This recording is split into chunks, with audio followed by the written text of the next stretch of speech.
Hello every one. Victers ചാനലിൽ botany +1 രണ്ടാമത്തെ എപ്പിസോഡിൽ എന്തൊക്കെ കാര്യങ്ങളാണ് ഡിസ്കസ് ചെയ്തത്, അതുപോലെ തന്നെ നോട്ട്സും അസൈൻമെൻറ്റ്സും എന്തെല്ലാമാണ് എന്ന് നോക്കാനാണ് നമ്മൾ ഈ ഒരു വീഡിയോയിൽ വന്നിട്ടുള്ളത്. അപ്പോൾ ഞാൻ ഈ ഒരു വീഡിയോയിൽ കാണിച്ചിരിക്കുന്ന എല്ലാ നോട്ട്സും നിങ്ങൾക്ക് എഴുതി വയ്ക്കാവുന്നതാണ്. So it will be helpful in the future. അപ്പോൾ ഈ ഒരു എപ്പിസോഡിൽ നമ്മൾ കിങ്ഡം മൊണേറ എന്ന ആ ഒരു ടോപ്പിക്കാണ് നമ്മൾ ഡിസ്കസ് ചെയ്തത്. അതിനു മുമ്പ് തന്നെ സാറ് കുറച്ച് മേജർ ക്ലാസിഫിക്കേഷൻ, 5 കിങ്ഡം ക്ലാസിഫിക്കേഷനാണ് നമ്മളിപ്പോൾ പഠിക്കുന്നത്. എന്നാലും പിന്നീട് വന്ന ചില ക്ലാസിഫിക്കേഷനെ കുറിച്ച് സാറ് പറഞ്ഞു. 6 kingdom classification by Carl Woese, ഇത് 1977 പിന്നീട് 7 കിങ്ഡം ക്ലാസിഫിക്കേഷൻ ബൈ റോസ്. പിന്നീട് ഫൈലോജനറ്റിക് സിസ്റ്റം ഓഫ് ക്ലാസിഫിക്കേഷൻ, അതായത് എവല്യൂഷണറി റിലേഷൻഷിപ്പ് വെച്ചിട്ട് ഓരോ ഓർഗാനിസംസിനെയും ക്ലാസിഫൈ ചെയ്യുക. ഇങ്ങനെ 3 ക്ലാസിഫിക്കേഷൻസ് കൂടി, മേജർ ക്ലാസിഫിക്കേഷൻസ് കൂടി സാർ ഒന്ന് നോട്ട് ചെയ്യാൻ പറഞ്ഞിരുന്നു. ഇനി നമ്മൾ കിങ്ഡം മൊണേറയിലേക്കാണ് കടക്കുന്നത്. മൊണേറയിൽ മേജർ മെമ്പേഴ്സ് എന്ന് പറയുന്നത് ബാക്ടീരിയ ആണ്.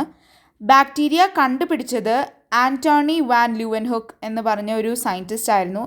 1675 ബാക്ടീരിയയെ ആദ്യമായിട്ട് ഡിസ്കവർ ചെയ്തത്.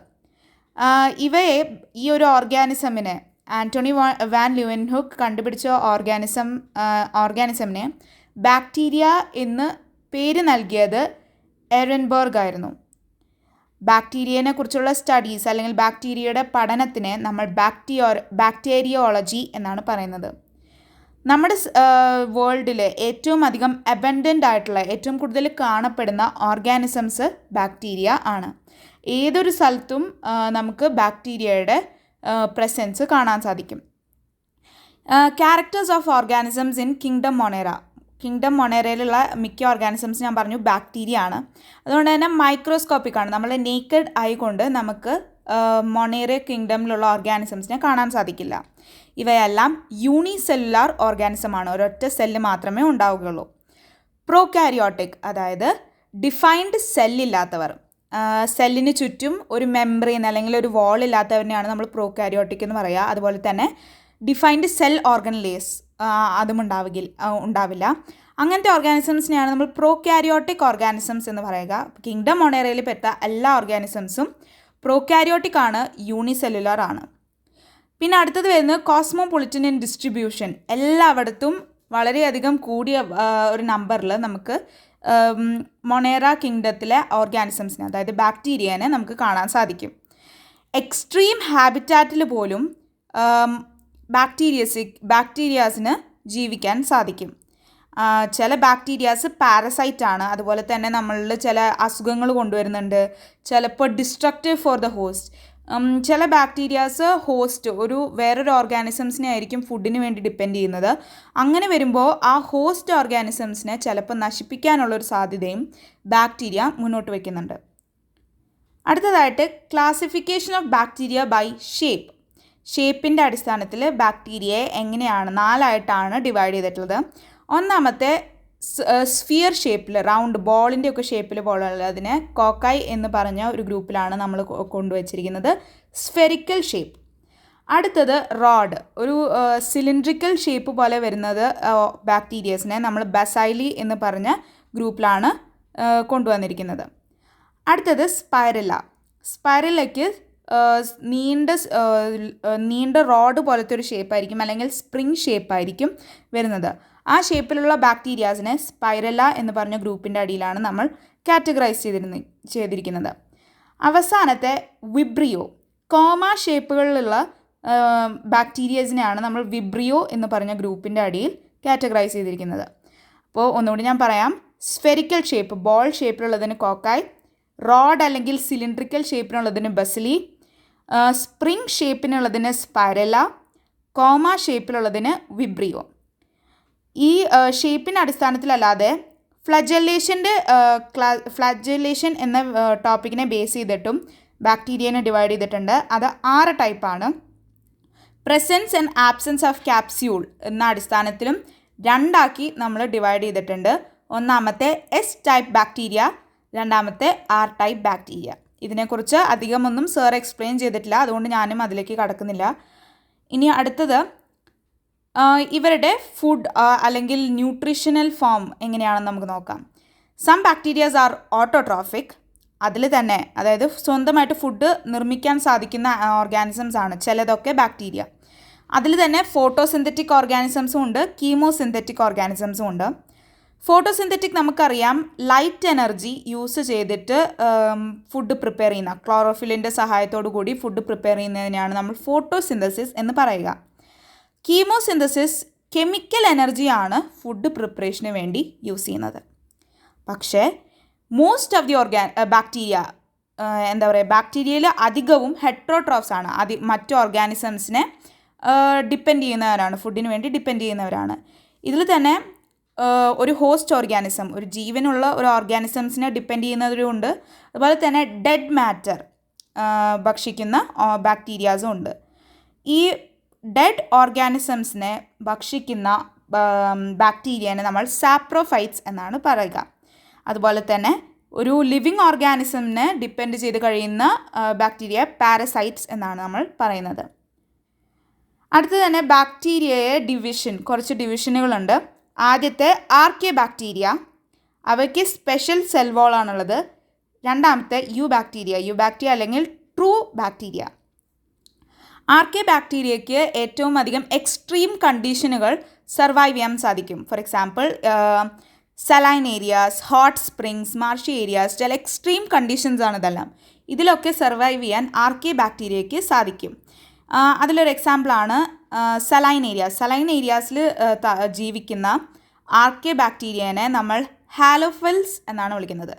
ഹാലോഫിൽസ്, സലൈൻ ഏരിയയിലെ ഹാലോഫിൽസ്.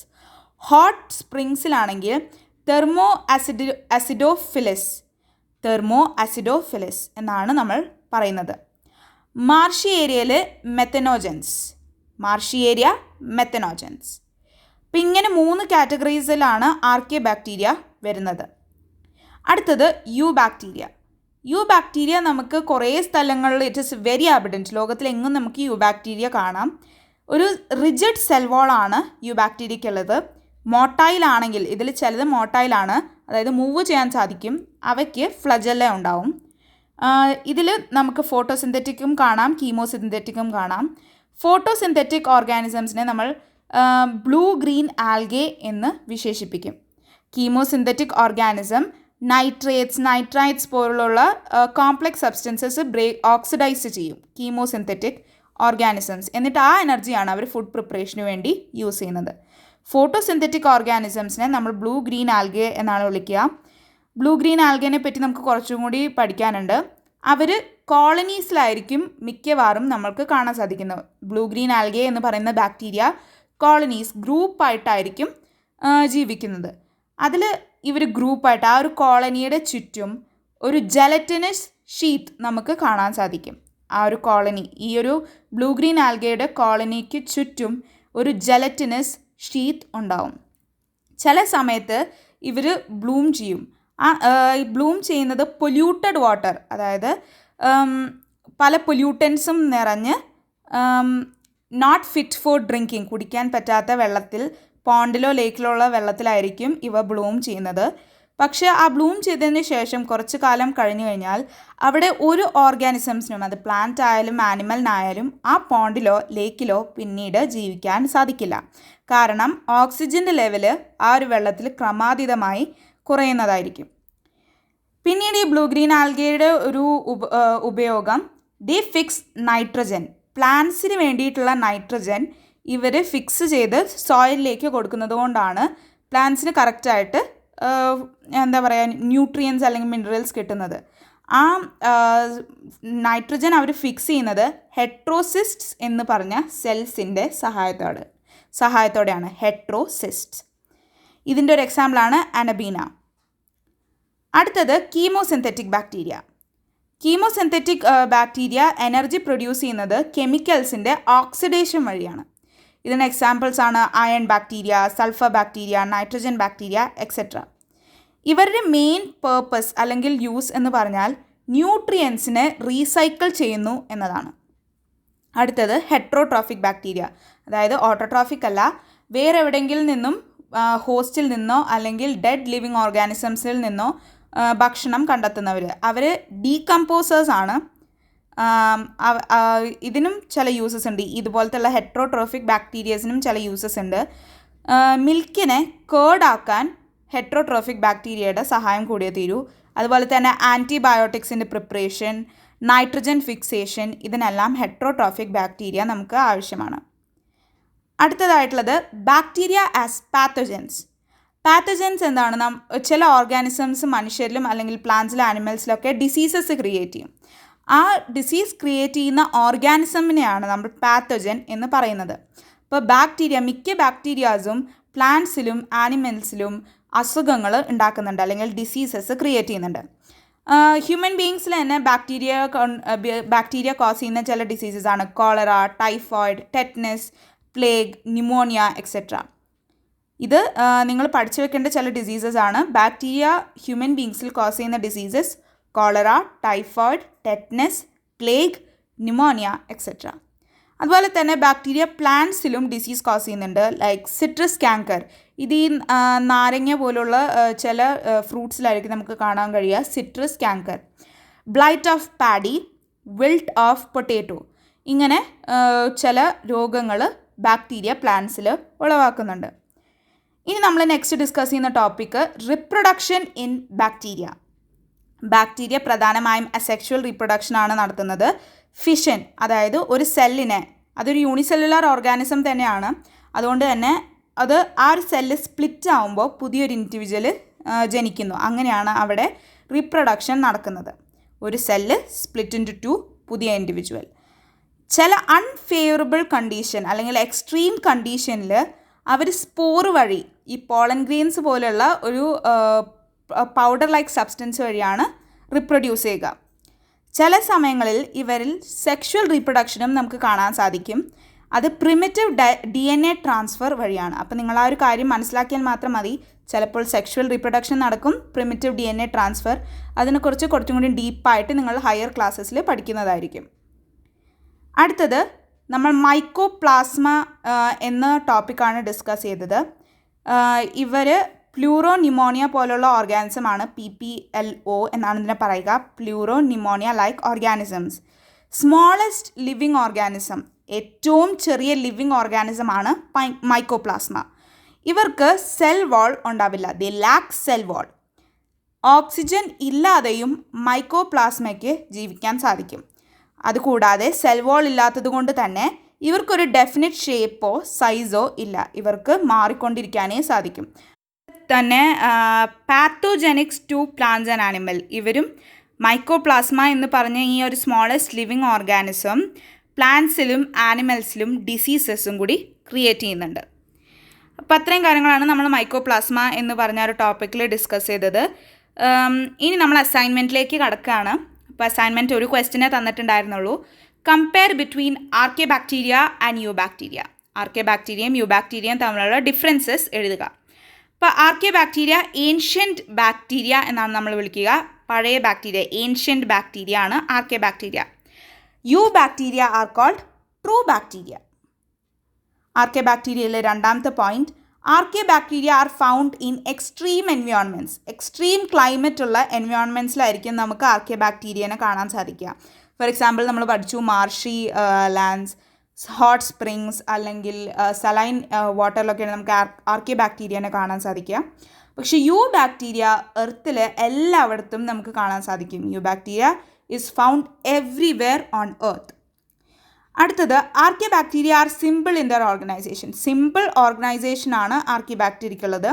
പക്ഷേ യു ബാക്ടീരിയ ആർക്കെ ബാക്ടീരിയ ആയിട്ട് കമ്പയർ ചെയ്യുമ്പോൾ കുറച്ച് കോംപ്ലക്സ് ആണ്. അതായത് വളരെയധികം കോംപ്ലക്സ് ആണെന്നല്ല, ആർക്കെ ബാക്ടീരിയ ആയിട്ട് കമ്പയർ ചെയ്യുമ്പോൾ ചെറിയൊരു കോംപ്ലക്സ് സ്ട്രക്ചറാണ് യു ബാക്ടീരിയയ്ക്ക് ഉള്ളത്. പിന്നീട് നിങ്ങൾക്ക് റെലവൻ്റ് ആയിട്ട് തോന്നുന്ന പോയിൻറ്റ്സ് നിങ്ങൾക്ക് ഇൻക്ലൂഡ് ചെയ്യാവുന്നതാണ്. ഈ 3 പോയിൻറ്റ്സും അതുപോലെ തന്നെ എക്സാമ്പിൾസുമാണ് ഞാൻ ഈ ഒരു ക്വസ്റ്റ്യനിൽ ഇൻക്ലൂഡ് ചെയ്തിട്ടുള്ളത്. നിങ്ങൾക്ക് കുറച്ചുകൂടി റെലവൻ്റ് ആയിട്ട് തോന്നുന്ന പോയിൻറ്റ്സ് വേണമെങ്കിൽ ഇൻക്ലൂഡ് ചെയ്യാവുന്നതാണ്. അപ്പോൾ ഇത്രയും കാര്യങ്ങളായിരുന്നു നമ്മൾ രണ്ടാമത്തെ എപ്പിസോഡ്, ബോട്ടണി രണ്ടാമത്തെ എപ്പിസോഡിൽ ഡിസ്കസ് ചെയ്തത്. നിങ്ങൾക്കെല്ലാം മനസ്സിലായെന്ന് വിചാരിക്കുന്നു. എന്തെങ്കിലും ഡൗട്ട് ഉണ്ടെങ്കിൽ കമൻറ്റ് സെക്ഷനിൽ കമൻറ്റ് ചെയ്യാവുന്നതാണ്. അപ്പോൾ ഞാൻ എന്തായാലും റിപ്ലൈ തരുന്നതായിരിക്കും. And don't forget to subscribe to our channel and ring the notification bell. So see you on my next video. Thanks for watching. Bye bye.